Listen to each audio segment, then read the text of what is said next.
The consciousness and the cosmos. A path to one's own inner cosmos, in assistance of the more profound understanding of the current planetary transition. A stimuli that accompanies the pilgrim in his return to his cosmic home. Hello dear listeners, my name is Jez. Today's theme is, why do we seek answers? Why do we feel incomplete? And whether it is possible to live this life fully, peacefully and happily. Is it possible to live with peace in this life? Aquí nos preguntan cuáles tendrían que ser las medidas a tomar en tiempos difíciles. ¿Qué medidas tendríamos que tomar para protegernos en los tiempos difíciles que nos esperan? ¿Qué nos espera vivir en estos tiempos? Lo más difícil que tiene un ser. To what extent are we willing to generate terrible vertigo that ends up destroying our consciousness, making it impossible for us to do for the planet what the planet needs us to do for it? The primary need that a being has to attend to is to know that if unbalanced and disharmonious in any situation, he will receive undue treatment on his part. What treatment can I give to any aspect, to any situation, what life puts in front of me, if I am going to deal with it in disharmony, in disequilibrium? What will I bring to a situation is more of the same. That is to say, materialism, rigidity, opacity, lack of flexibility, crystallization. In every situation that life puts us in, an opportunity is hidden, an excellent opportunity, because no situation is a hollow element. Every situation, even the one that seems most vulgar, is a wonderful opportunity to liberate the essence and the light and comply with the cosmic laws in treating that situation. But I cannot perceive that. I cannot confirm the light and the hidden energy in a situation, in any situation, if I am in imbalance and disharmony when I go to the encounter the life places before me. My commitment has to be to harmonize that which life places before me. Lo que un ser tiene que tomar como precaución para los tiempos difíciles, los actuales, que son ciertamente en alguna medida difíciles, pero los futuros que van a ser aún más difíciles por ser, de algún modo, el cuello de botella donde el embudo se estrecha. If life presents a situation, I must harmonize it, I must equilibrate it. Still, I cannot be a means of equilibrium and harmony if I am not in attunement, in alignment with my own cosmic essence, with my own inner life, with my inner being, with my inner instructor, because there is no greater and better instructor for each one of us than the spiritual essence present in our consciousness.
Que un ser tiene que atender es saber que desequilibrado, desarmonizado, cualquier situación va a recibir de su parte un tratamiento indebido. ¿Qué tratamiento puedo darle a cualquier aspecto, cualquier situación, a aquello que la vida me coloque, si lo voy a atender en desarmonía, en desequilibrio? Lo que voy a aportarle a una situación es más de lo mismo, quiere decir materialismo, rigidez, opacidad, falta de flexibilidad, cristalización. A being must try to sustain the search for attunement and alignment with its own inner essence in the highest and most active way. That is the whole secret. There is no other secret to preparing ourselves, because if the ego starts to speculate, analyze, compare, to rationalize how to prepare for difficult times, it might go and buy a life jacket or a pair of boots. I mean, ridiculous things, because the ego is ridiculous when it comes to taking precautions, because it doesn't know what is going to happen to it. Maybe he buys a pair of boots and dies in a sandy desert, but they are of no use to him. So the important thing is that for us to be able to take measures, we first have to give up the idea that we know what kind of measures we have to take. Que a veces nos sirve como consuelo a la hora de reunirnos con amigos y hablar un poco de filosofía y espiritualidad. Pero nadie va a resolver su relación espiritual hablando con amigos, tomándose un café, ¿sí? O haciendo om con un saumerio y un almohadón, porque eso ya no sirve más. From there, humbly, without anxiety, without speculation, we open our way towards our inner life, seeking the proper attunement, the right alignment, understanding that this alignment and this attunement favor it and facilitates when the being begins to surrender deeply, to give himself to his inner life. One stops giving his energy to the world of matter, the forces of matter, the formal world, and the world brutally charging him for his identification and hypnotism. We have to take that step. First, we must understand that the real destiny we have is that we need to give our consciousness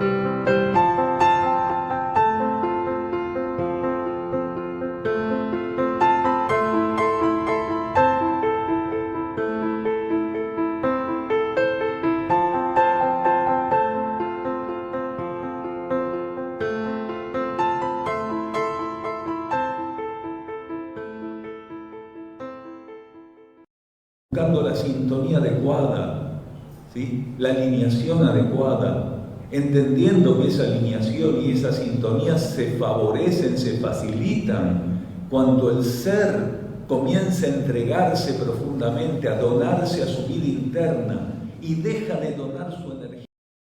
I have to profoundly and humbly confirm that in my life, the main goal, the primary intention, the main focus, the main purpose above all others, is to know what is within me, to donate myself sincerely to what is within me, to embrace the essence that is within me, and to remain open and unconditionally available to that essence.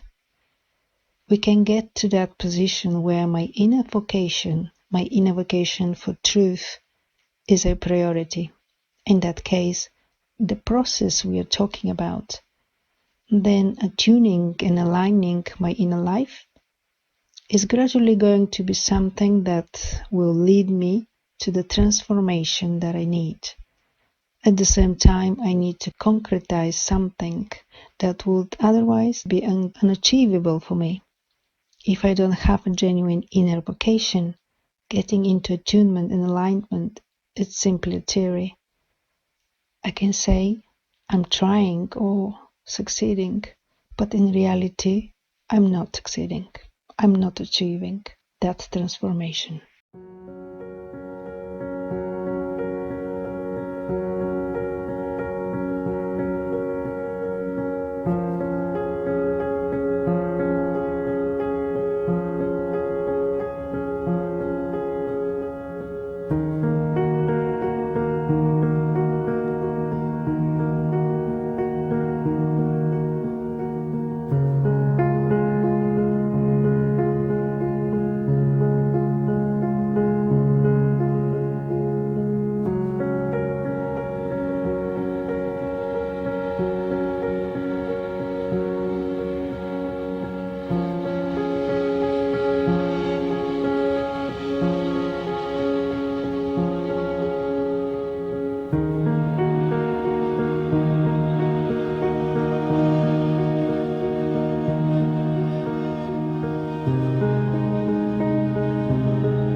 Hay un proceso que todos nosotros tenemos que vivir, transitar, que tiene que ver con la ley de purificación. Nuestra conciencia está invadida, aunque no lo sabe, aunque no lo puede percibir, está invadida por un cruce inmenso de fuerzas, de patrones magnéticos. Why do we feel connections with people we don't know, or people who are no longer alive? There is a process that we all have to go through that has to do with the law of purification. Our consciousness is invaded, although it does not know it. It cannot perceive it. An immense crossroad of forces, magnetic patterns, and different types of aspects of materialism invades our consciousness. And suppose we cannot elevate ourselves to align ourselves, as we are saying just now. In that case, we can end up being interfered with by aspects of the intermediate levels of planetary life.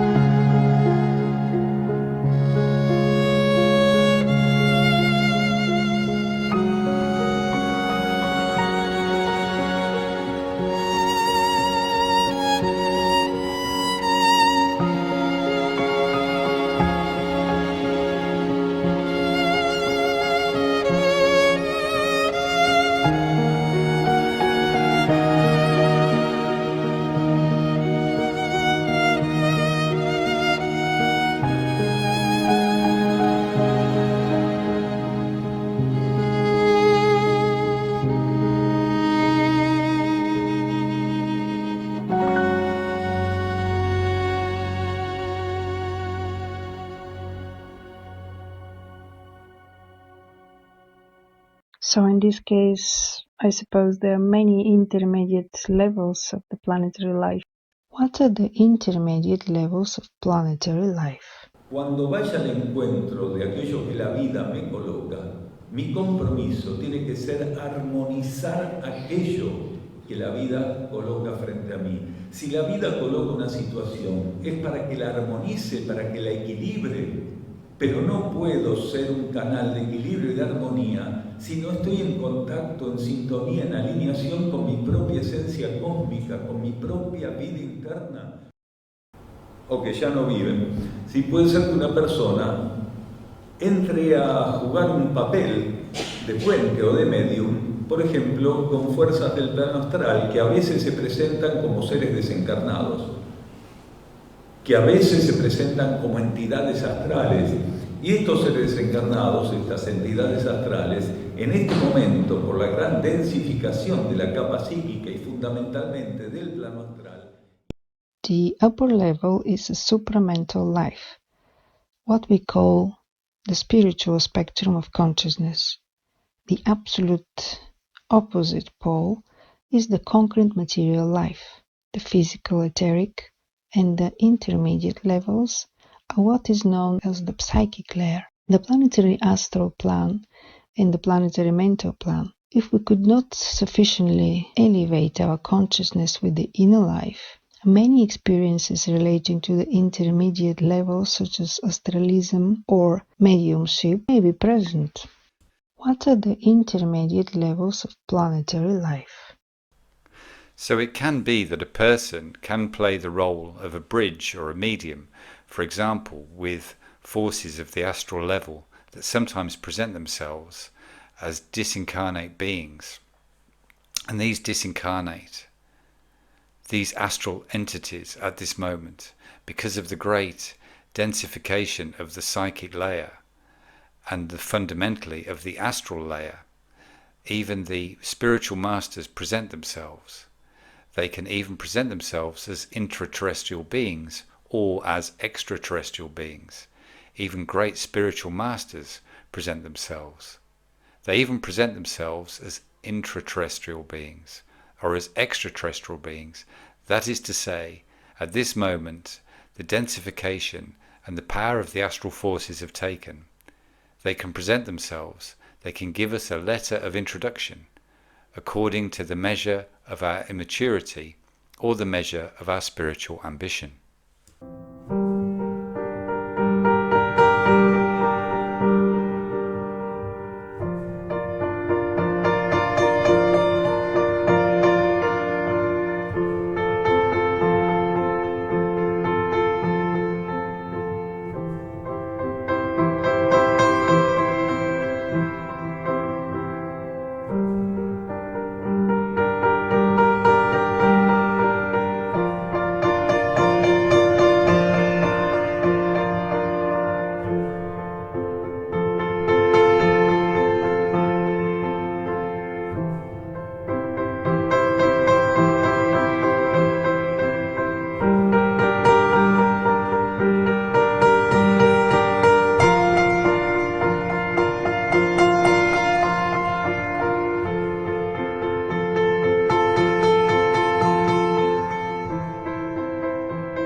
Entonces, no es necesario, en esta etapa del planeta, intentar de ningún modo entrar en contacto con seres desencarnados o intentar de ningún modo tener una capacidad de predecir el futuro.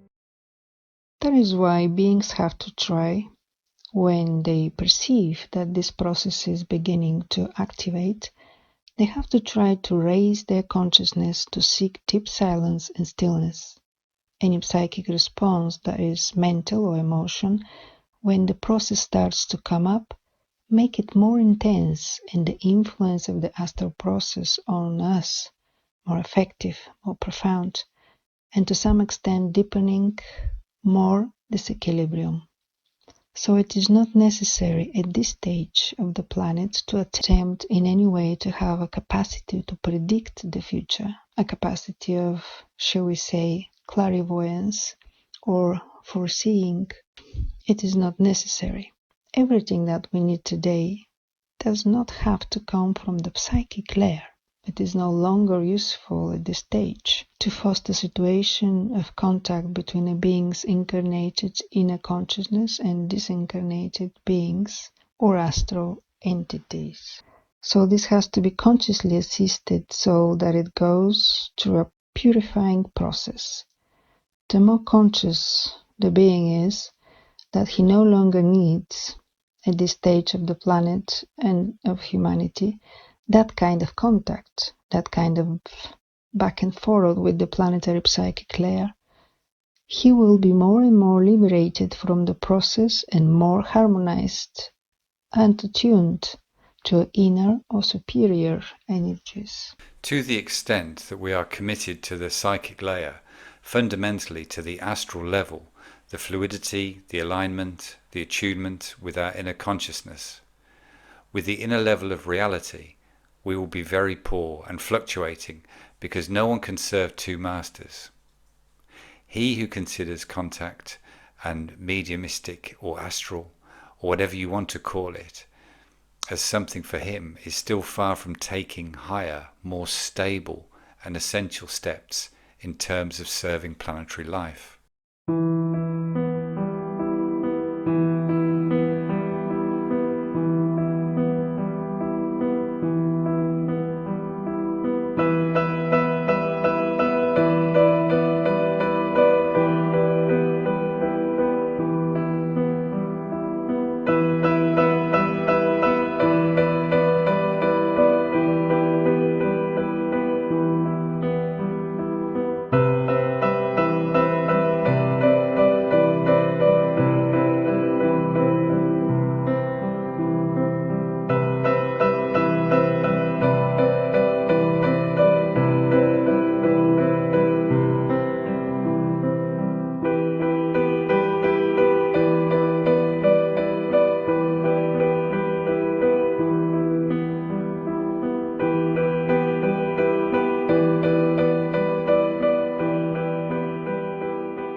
we seek answers? Why do we feel incomplete? And whether it's possible to live this life fully, peacefully, and happily. Nosotros buscamos respuestas porque dentro del proceso evolutivo de la ley de karma, buscar respuestas, ¿sí?, es confirmar la motorización evolutiva. Si un ser no buscase respuestas en la etapa donde tiene que hacer preguntas y de algún modo estar abierto a las respuestas. We seek answers because within the evolutionary process of the law of karma, to seek answers is to confirm the evolutionary drive. If a being does not seek answers at the stage where they have to ask questions and in some way be open to the answers, they would live or run the risk of living in an evolutionary stagnation. Some people don't ask questions. Some people say they don't need answers. It would be exceptionally in a moment in transit or at a minor stage. But really, under the law of karma, all of us are in some way favoured by the emergence of questions, of questionings. Some call them existential doubts.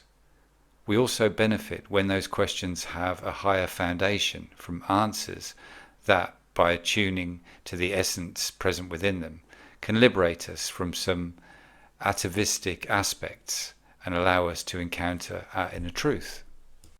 We feel incomplete for something that is very simple. We have to learn to face it in a balanced way because we are incomplete. We are incomplete because we lack eternity to keep moving forward and evolving.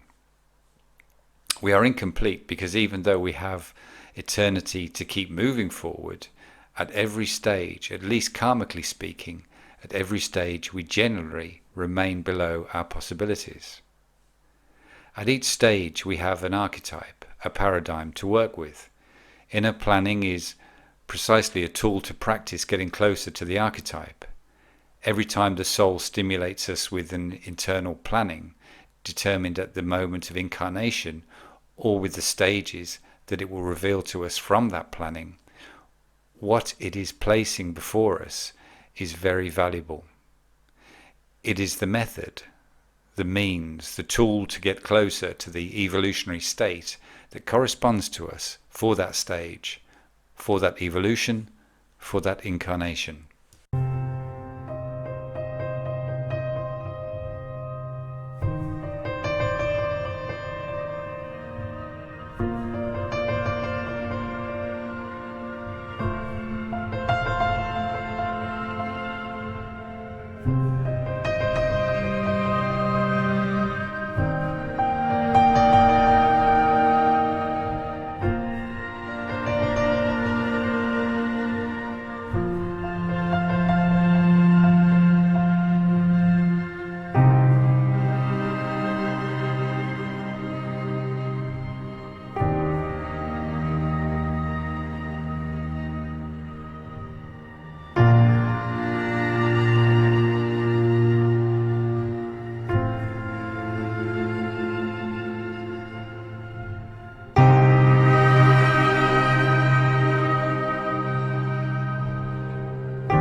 Más elevadas. Entonces, el ser nunca tiene que estar cerrado a las preguntas y mucho menos estar cerrado a que la vida le dé respuestas. Lo que él tiene que guardar, a lo cual tiene que estar muy atento, es no tener preferencia ninguna por el formato de la pregunta, ni exigir tener preferencia ninguna por el formato de la respuesta. ¿Por qué? Porque entonces... Where is the courage we need to have? To get home and appreciate that circle of silence and potential stillness where we could exercise what perhaps in transit we cannot. What perhaps at work, because of the type of occupation, we cannot. What perhaps in any situation, in any outside, we cannot. But in some place we have to learn to practice it. in the short term and medium term, we will be able to be in a situation of silence, stillness, harmony, and equilibrium without forcing ourselves at any moment. When we reach that place that we should prioritize as if it were a redoubt where it was easier to experience the superior, we continue to make noise in our lives. We continue to occupy energy in things that, in reality, continue to confirm that we are candidates for stupid, useless hypnosis, and who knows for how long.